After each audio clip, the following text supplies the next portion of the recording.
Bonjour, bienvenue. On se retrouve à nouveau dans ce studio au sein du parc des expositions de la Porte de Versailles dans le cadre du Salesforce World Tour. Voilà, tout un tas d'innovations dans le CRM, dans la transformation numérique aussi, c'est l'un des grands thèmes, mais aussi dans l'analytics, dans la business intelligence. Et on va parler avec nos invités. Je vous les présente tout de suite. Khalid Lashgar, qui est Head of Sales Engineering chez Salesforce. Bonjour. Bonjour. Khalid, merci d'être avec nous. Vous allez revenir dans un instant sur les annonces qui ont été faites aujourd'hui par Salesforce. Et avec nous, Jérôme Guédon, qui est directeur associé chez EXL. Bonjour. Bonjour. Jérôme, un mot sur EXL, c'est un partenaire Salesforce, on s'en doute. Nous sommes un partenaire en Salesforce, nous sommes un cabinet de conseil en innovation technologique, en numérique, digital et l'analytique, donc un sujet abordé justement ce matin avec le lancement d'Analytics Cloud en France aujourd'hui. Et ben voilà, vous avez déjà lancé Khalid. C'est vrai que c'est l'une des grandes annonces ce matin, Khalid. Donc Salesforce présent dans les applications Analytics sur mobile. Absolument. C'est vraiment une innovation. Il y a quelques années, j'ai rejoint Salesforce en 2002 et on a lancé la même chose en termes de CRM. Et on a souhaité lancer sur ce marché analytique, être en rupture par rapport au marché. C'est mettre à la disposition des outils, de la mobilité pour pouvoir analyser les données de façon opérationnelle, quel que soit le vendeur, que ce soit les dirigeants qui puissent accéder à l'information rapidement. Alors avant de revenir sur l'offre en elle-même, c'est se dire pourquoi. Moi j'ai l'impression que ça fait 3-4 ans que l'on parle de l'ABI sur mobile, qu'on allait avoir tous ces données sur mobile. Qu'est-ce qui se passe? Ça n'a pas décollé. Alors du coup, pourquoi ça décolle aujourd'hui? Donc je poserai, puis je vous poserai cette même question aussi à Jérôme Guédon. En termes de chiffres, en termes d'économie, si on voit les parts de marché et le marché de l'ABI, il représente plus de 38 milliards. Comparé à celui du CRM, il est juste un peu plus bas. Celui, il représente 24 milliards. Donc il y a un vrai marché et il y a une vraie demande. Et surtout, oui, pourquoi selon vous, ça n'a pas décollé? Vous nous dites dans le secteur, vous êtes chez Salesforce depuis 2002, absolument. Donc vous avez eu le temps de voir les concurrents bouger, enfin pas bouger plutôt. Pourquoi selon vous, ça n'a pas pris? Déjà, un premier facteur, un facteur important, c'est le SaaS, c'est le cloud computing. Déjà, bâtir une offre sur le cloud computing, ça fait complètement la différence. Parce que accessible n'importe où, parce que c'est du multi-tenant, c'est multi-location si on peut dire. Tout le monde peut y accéder, on peut paramétrer et ça fait partie de la plateforme. C'est le cloud qui a permis cette première étape. Il fallait déjà construire des applications comme les ventes, comme le service, la plateforme, et après mettre en place un système de BI pour pouvoir bien entendu analyser ces données-là qui proviennent de la plateforme, mais aussi d'autres données qui proviennent d'autres sources. Jérôme Guédon de EXL. Cette même analyse aussi, pourquoi ça a décollé On partage cette même vision. Parce qu'il y a eu des solutions, mais elle n'était pas bonne, ça ne marchait pas. Il y a eu des solutions, pour ne pas citer d'autres concurrents, qui ont essayé en effet de se positionner sur le marché de la mobilité. Malheureusement, la mobilité ou le BI en lui-même, c'est être capable de proposer ou de mettre à disposition sur le support un moteur de calcul. Et les solutions concurrentes n'ont pas réussi à déporter par aisance ce moteur de calcul. Même si l'on dit aujourd'hui que sur un iPhone, on a la force de calcul d'un PC ou d'un serveur. C'est peut-être ce que certains concurrents ont vraiment imaginé en déportant les formules de calcul sur le support. Aujourd'hui, la force de Salesforce, c'est que ces formules de calcul restent au niveau du cloud. Et tout le moteur d'intelligence se fait au niveau du cloud et on utilise simplement la fréquence de rafraîchissement des données. Alors, on va reparler de cet avantage-là, mais est-ce que ça ne vient pas aussi du fait que peut-être au départ, ils ont essayé de prendre des applications qui fonctionnaient sur PC et puis de se dire, tiens, je vais faire une version, on va la faire rentrer au forceps dans le smartphone. On vit aussi la révolution du client lourd versus client léger. Et c'est une transition. Salesforce, depuis le début, a fait le choix de ne travailler que sur une architecture client léger, que sur des supports accessibles dits mobiles, le téléphone, l'iPad, l'ordinateur en mode connecté, à la différence d'autres solutions qui vont plutôt travailler en mode client-serveur. Voilà, je pense que c'est aussi ce point-là qui fait la différence et la force de calcul de la solution sur Salesforce. Khalid Lashgar de Salesforce. Je voudrais rajouter un point important. C'est, prenons juste l'exemple par exemple, la multicanalité ou des réseaux d'entreprise, des réseaux sociaux d'entreprise. Les réseaux sociaux d'entreprise couplés à de la BI, c'est-à-dire qu'on peut toucher énormément de personnes. Les réseaux d'entreprise, ça arrive, c'est en train d'arriver. Et couplé à la BI, donc on peut diffuser des rapports, des dashboards de façon simple et toucher toute l'entreprise, les partenaires, les fournisseurs. Et ce paramètre-là n'existait pas au préalable. Et vous, c'est un peu ça ce que je disais tout à l'heure à l'instant à Jérôme Guédon de XL, Khalid Lashgar, c'est que vous, Salesforce, vous êtes parti from scratch quelque part. Vous n'avez pas cherché à avoir une application BI que vous allez reformuler machin pour qu'elle rentre dans le mobile. C'est peut-être ça aussi c'est ça la transformation aussi, la transformation dans les esprits aussi. C'est un peu Absolument, c'est ce qu'on demande à nos clients, c'est de casser tous les silos et de pouvoir mettre en place des solutions qui sont cohérentes. Au même titre nous avons souhaité réaliser la solution BI, la développer, nous sommes passés par nos clients, par leur transformation. On leur a posé énormément de questions, on a collecté tous leurs besoins dans les différents départements. Et à partir de ça, on a construit cette application. On n'a pas voulu partir sur des choses existantes et ô combien elles sont nombreuses, mais partir vraiment d'une page blanche. Alors justement, ce matin, il y avait une démonstration avec la SNCF. Oui. Donc vous pouvez nous en parler un peu de ce projet? Par exemple, le projet, dans la démonstration que j'ai pu jouer sur la SNCF, il y a une partie par exemple dans Analytics qui est par exemple dans le salon où en temps réel, j'ai plein d'informations qui arrivent et je peux étudier l'affluence, les pics d'affluence des voyageurs dans les salons, dans les gares, et pouvoir analyser et pousser ces informations à travers les réseaux sociaux pour pouvoir solliciter du renfort si nécessaire ou des actions qui soient les plus cohérentes possibles pour servir au mieux les clients. Donc là, c'est ça, sur ce projet sur la SNCF. Oui, Jérôme Guédon, vous c'est un vrai plus aujourd'hui. Nous, quand on compare aujourd'hui les solutions de business intelligence, c'est de la restitution. On emmène de la valeur ajoutée aux directions financières, aux directions métiers pour piloter, les accompagner à avoir une meilleure vision sur leur business, sur la vision du client. Aujourd'hui, la vraie différence, c'est proposer du service à valeur ajoutée. C'est-à-dire qu'au travers du report, ce que vous avez montré ce matin, on va pouvoir déclencher des actions. On va pouvoir flaguer la petite anomalie ou la petite différence de stock ou typiquement un incident, un problème, j'ai perdu mon bagage, pour aller déclencher des actions auprès d'acteurs. Et tout ça au sein du même produit. On va vraiment fédérer les éléments. C'est un peu ça ce qui change aussi, parce qu'au départ, quand on était dans les décisionnels, on était dans les données, puis après à vous d'analyser tout ça. Là, d'après ce que je comprends dans les outils, ça nous donne des solutions, ça apporte un service supplémentaire. Aujourd'hui, c'est pas simplement je reçois mon tableau de bord pour piloter mon activité, c'est j'interagis avec mes équipes au fur et à mesure du temps. Et ça, c'est vraiment le point différenciant. La vraie force aujourd'hui, c'est d'utiliser la partie plateforme. Salesforce était positionné sur la partie SFA, sur la partie marketing, sur la partie service client, sur des solutions connectées. Et aujourd'hui, nos clients vont associer d'autres éléments de leur activité qui est nécessaire, l'ERP, qui est un domaine aujourd'hui qui n'est pas couvert par la solution Salesforce, et réintégrer au sein de la même solution, donc proposer à tous les utilisateurs un tableau de bord agrégé.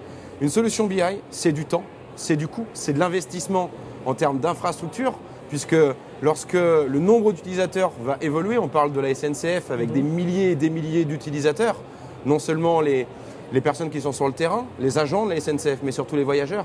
Les infrastructures techniques, on en parle peu, mais pour aujourd'hui avoir des solutions BI très fonctionnelles, les infrastructures sont très onéreuses. Là aujourd'hui, en tant que décideur, et quand j'entends tout à l'heure votre discours, la solution a vraiment été pensée pour les utilisateurs, les besoins métiers, c'est-à-dire qu'on se dissocie en tant que directeur d'un service, directeur marketing, directeur commercial.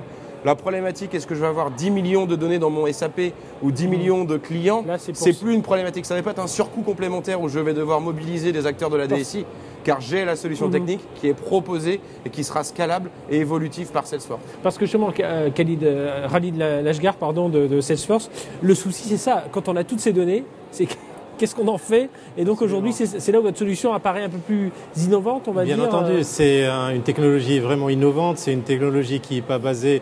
Je viens de la BI aussi, j'ai travaillé pour des sociétés prestigieuses comme Brio, comme Hyperion et autres à l'époque.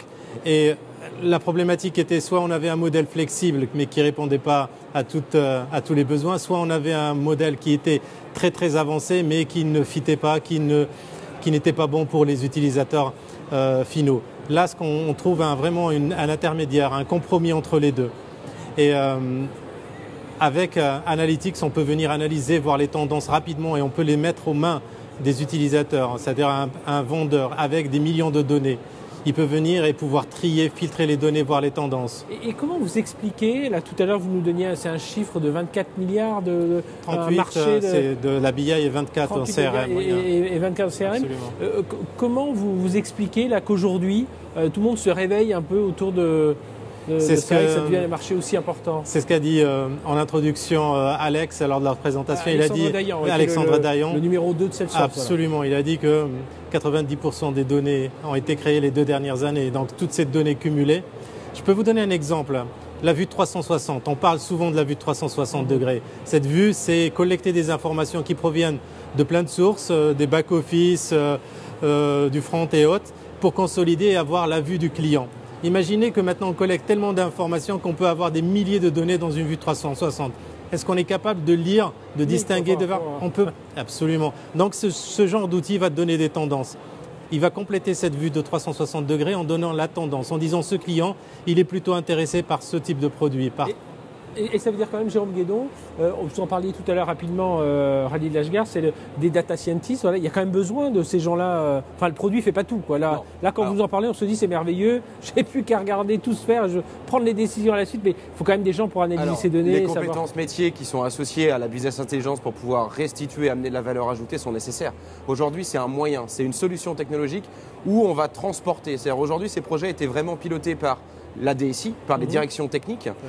Et une direction métier était simplement utilisatrice de la solution. On va le dire tout bas, mais c'était peut-être un peu pour ça que c'est un peu planté souvent. C'est parce que c'était un projet peut-être trop vu comme un projet informatique, alors que c'est un projet d'entreprise, de métier. Intégrer des données pour en faire une exploitation, c'est vraiment aujourd'hui un métier et c'est pas simple.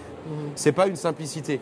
Le modèle Salesforce aujourd'hui permet d'agréger de nombreuses données puisque dans la solution Salesforce, elle contient de nombreuses données essentielles à l'entreprise. Vous citiez tout à l'heure les réseaux sociaux.